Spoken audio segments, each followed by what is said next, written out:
Hello everybody, this is Katje. Welcome to my video channel this evening. I'd like to conclude with this video my story that I've been telling or reading for you over the last couple of times. This is a story that I wrote named Blips, like the blips on a radar screen. Before I read the rest of my story, I want to show you this outfit that I'm modeling this evening.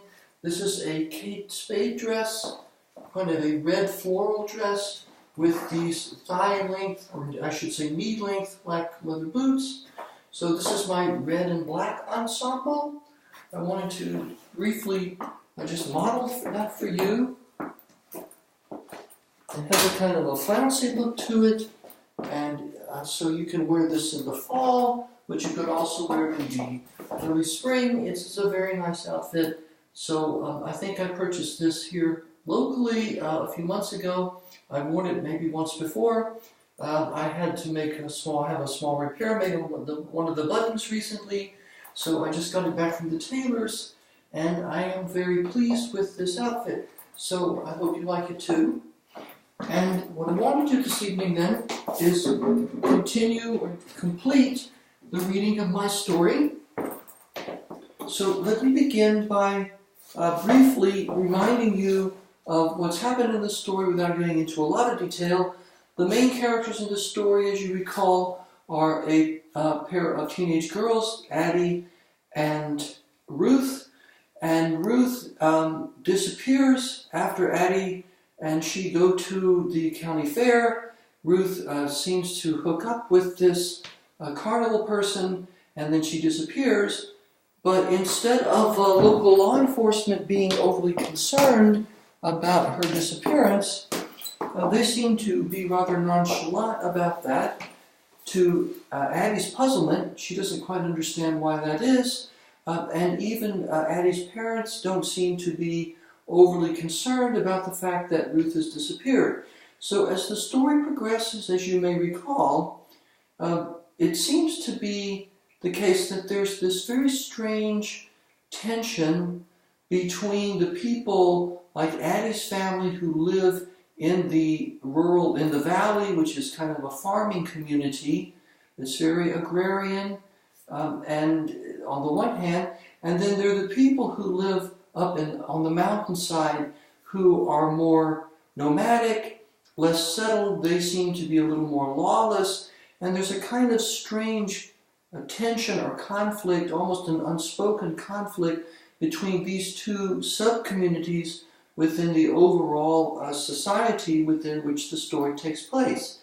And remember that Addie's father tells this story about, I think it's Old Man Davis, who once had a farm, and he hired some of the people from the mountain to work for him. They were stealing from him, and instead of docking their pay or reporting this to the police, he decided to let it go, almost as a kind of sacrifice, almost as a kind of offering that he was willing to give them as in exchange for their leaving him alone or not inflicting even greater damage upon his farm, his barns, and his property. So there seems to be this very strange kind of tacit agreement between the two subgroups within the overall society. So having said that, I would like to just continue the story and end it now. And I think I'll let the story speak for itself, and maybe next time I'll make a few comments about it, but let's just finish the story. On a drab March afternoon, Addie got off the school bus and saw the sheriff's cruiser parked in front of her house. She bolted across the yard and had put her hand on the knob just as her mother opened the door. "Did they find Ruth?" Addie said. "Is she all right? Where is she?" "Settle down, Addie," her mother said. "Please put your things away first." Addie followed her mother inside, pausing at the hall closet to hang up her coat and stash her book satchel on the floor. A delicious aroma of fruit, cinnamon, and other spices wafted from the kitchen. In the living room, Sheriff Bohannon was seated on the sofa, sipping a mug of steaming coffee. Addie said hello and sat down beside him. She could barely swallow back the swarm of questions she wanted to ask, but she waited for her mother to return. The coffee table was set with a trio of crystal dessert plates placed upon lace doilies, silk napkins, and dainty silver forks. Addie's mother entered bearing a tray of warm pastry.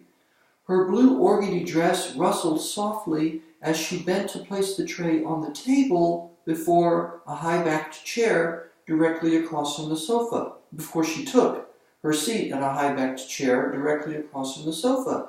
She was wearing a pearl necklace. The sheriff leaned forward and said, "What's this you've been baking, Frances?" "Cherry tarts. I thought you and Addie might enjoy one before we talk." Mrs. Quilling had cut the pastry into 4 equal pieces, 3 of which she now distributed onto the crystal plates. She saved one for her husband. The crusty top of each tart was covered with a lattice work that revealed bright red filling beneath, reminding Addie of fresh cuts. She wasn't hungry. Sheriff Bohannon devoured his serving in under a minute. Politely declining the offer of more coffee, he carefully wiped his mouth with his napkin, folded it neatly beside his empty plate, and leaned down with a satisfied sigh.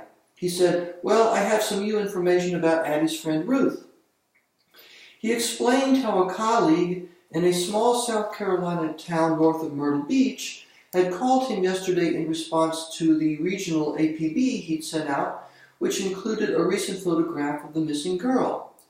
The local postman reported seeing someone matching that description at a cabin near the marina on his mail route. The South Carolina deputy went out to investigate, and sure enough, he found Ruth Margaret Ramsey living in one of the cheap marina rentals with a man named Ricky Starnes. They admitted to the deputy that they had first met at a Tennessee County fair back in October.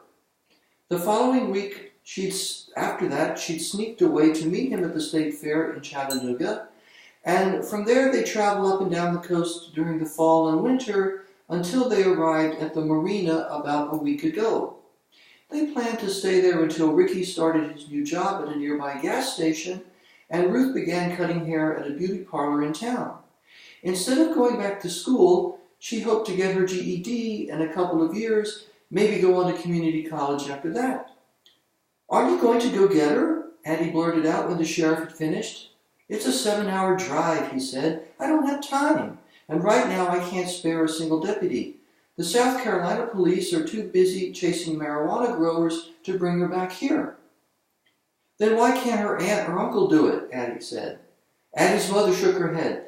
"You know that her aunt has her hands full at the VA hospital, Addie, and her uncle hasn't been feeling well lately. He's in no condition to drive across town, much less all the way to South Carolina." "It's probably just as well," Sheriff Bohannon then set his mug on the table and folded his beefy hands over his paunch. He continued, "Even if we made her come back home, she could run away the first chance she got. That Starnes boy has already had a few run-ins with the law. Settling down with the girl might have a good effect on him. After all, pumping gas and fixing cars is a lot better than gypping folks at the fair, let alone than dealing meth to kids or murdering people in their sleep. I'm sure it'll be hard on her aunt and uncle at first. At least they still have 3 other daughters of their own." "She's underage," Addie tried to shout, but her words came out as squeaks. "I had a high school friend who eloped with a young traveling salesman when she was 16, Addie's mother said, fingering her pearls. "They have 6 children now, and recently celebrated their 20th wedding anniversary." "I know Ruth better than anyone, Mom. This is so not like her," Addie said. "You only know her up to a certain point, dear. Poison ivy looks like wild strawberry at a distance, though when you get closer, it behaves very differently." Sheriff Bohannon was eyeing the untouched tart on Addie's plate. "Have you notified Ricky Starnes' relatives on the mountain yet?" her mother asked him. "I'll drive up there tomorrow and tell them the first chance I get." Don't want to go too far into the back country, you know. That place is a law unto itself. You might end up with buckshot in your door or an arrow sticking out of your tail light. Or worse, as my husband is fond of saying. Amen to that. Well, ladies, I reckon I'd better be going, the sheriff said. He shifted awkwardly on the sofa. Addie, do you mind if I wrap up your tart for Sheriff Bohannon so he can have it for dessert tonight? Addie's mother said. Addie nodded mutely. When she was alone in her room that night, a new look came to her. She was standing on the deck of an enormous ship. Her house, her school, her church, all the other buildings in her town, and all the farms beyond the city limit were on the deck too. At first she thought the ship was an ark onto which the contents of the entire valley had been loaded. Then she understood that the ship was the valley itself. It had already set sail long before she was born aboard it, and it was slowly heading westward in the wake of the setting sun towards some unknown destination. The ship provided an amazing variety of activities in which she could take part, such as speaking, singing, working, playing, feasting, praying, and scores of other things. There were also many fascinating places on the ship she could reach either by foot, bicycle, or car. Yet whatever she did, or wherever she went, no matter how much she thought she was in control of her own decisions or movements, the ship carried her along with it as it continued its steady journey westward. Ruth was not on the ship. Perhaps she was floating somewhere in the ocean behind or beyond it. Addie wanted to jump off and swim around until she found her friend. Then together they would sink to the bottom and look each other in the eye. But then what? They would have nothing to share, because everything they shared was back on the ship that had sailed away without them.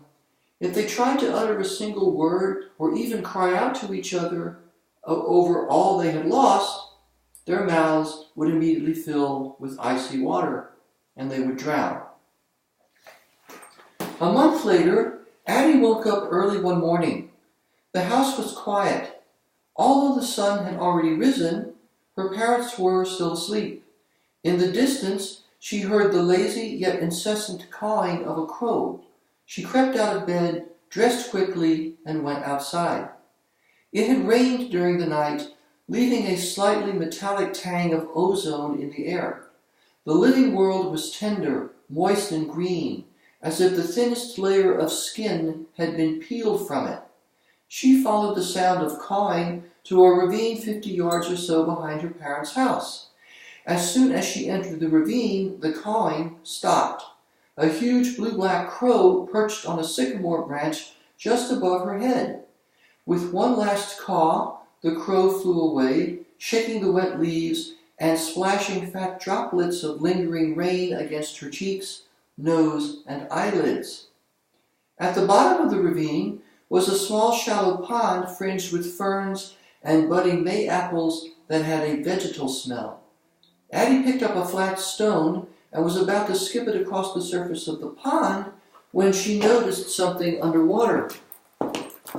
Embedded in a large cluster of tadpole eggs not far from the bank was a yellow brick.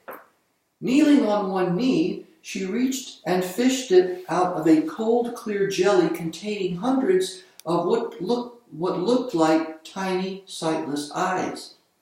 The brick was very old and appeared to be made out of sulfur or some other material she had never seen before. It dried off fast and felt firm and solid and good in her hands. She wondered if there had once been a brick-firing kiln in the vicinity, but she could see no traces of a building or any other kind of structure near the pond. Addie turned the brick over and drew a sharp breath. Engraved on the other side were 3 perfect capital letters, R.M.R., Ruth's initials. Before Addie knew what she was doing, she had found a piece of quartz and etched her own initials on the blank side of the brick, A.G.Q. The wind kicked up, blowing her own blonde hair around her face. The last blip Addie ever received as a child showed her carrying the yellow brick eastward, or letting the brick guide her there, with its mysterious force. It was a truly weighty thing that partook of human craft and language, yet was much more ancient and powerful than either. When Addie reached a rocky bluff, she set the brick down, where it became the cornerstone of the foundation for a lighthouse. She lived inside the lighthouse, and its mighty light burning at every hour of the day and night lived inside her. She was both the lighthouse and its light, and so she could never really become lost. And that's the end of my story. So I hope that you enjoyed that. And as I said, I think that I will let that story speak for itself. Next time, if I have a chance to make another video, I will model some new clothes for you, a new outfit. And I would also like to return to philosophy and theology a bit. Recently, I have been reading some more work by Nietzsche, and I've been thinking about a way that I might try to incorporate his highly critical stance towards religion into some of my own theological reflections. I realize that this is a rather paradoxical sounding endeavor, but I like that because I think it's interesting, and I think that we need more things like that which are interesting and stimulating, and which maybe don't sound very probable or make a lot of sense at first, but then down the road they might lead us into some very interesting avenues. So that's what I hope and plan to talk about next time. But in the meantime, thank you so much for joining me and letting me share my story with you. I hope that you enjoyed it. And also thank you for letting me model some of my favorite clothes. It makes me very happy to do that and to share it with you. Until next time, this is Katje Eckhart wishing everybody a safe and a restful, peaceful evening. Goodbye.